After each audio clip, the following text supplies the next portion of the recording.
Most likely, you're watching this video because you read my analysis on the recently passed legislation here in New York titled the Reproductive Health Act. And, well, if you didn't, hit pause, go back, peruse it in its entirety, and then keep watching. I thought that there would be value in making a video to accompany my analysis because now you've read the legislation and understand its implications and impact. We could discuss, well, where do we go from here as a culture? What should our response be? For over 40 years, America has predominantly looked towards political means as a solution to the needs of women and men facing pregnancy decisions. And right now in America, 45% of all pregnancies are unintended. And here in my home state of New York, 55% of all pregnancies are unintended.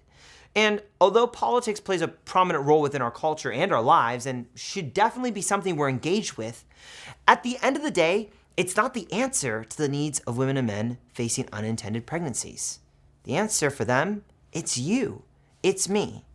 Our culture has looked towards a political arena in hopes that through legislation and court cases, we might find an answer for the needs of women and men facing pregnancy decisions. But the hope ultimately lies in community members who are willing to go beyond the politics of pregnancy to provide an environment where women can process their thoughts, fears, and emotions without the fear of being manipulated towards a specific outcome, where education and information is not being agenda-driven, but is empowering informed consent, and where people are valuing women not for a decision they can make, but for who they are. Now, this goes against the tide of our culture, and it's what I like to call the third choice. What is the third choice? It's a holistic approach to the conversation of unintended pregnancy. It's non-manipulative, it's non-political, and it's relational. See, it's so easy to value a woman for a decision she can make rather than for who she is. But we as a culture and as individuals and as communities must rise above the tide of politics and say, look, we are going to provide an environment where women are valued not for a decision they can make, but for who they are. We are going to open up our living rooms and our kitchen tables and the front seats of our car, our offices and our work environments where women and men can process their thoughts, fears, and emotions without the fear of being manipulated towards a specific outcome. What we'd rather do is just vote our conscience or give money to the nonprofit of our choice or go to a march for a weekend.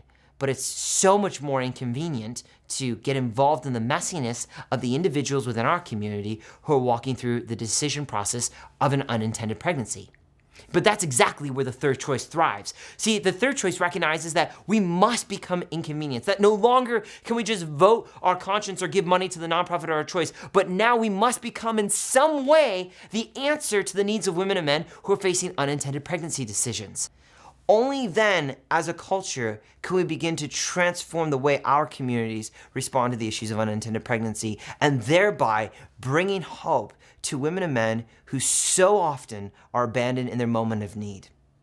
Together, if we take up the mantle of being compassionately present in the lives of women and men in our community who are facing unintended pregnancies, there's no telling what type of health can be restored to the conversation of unintended pregnancy.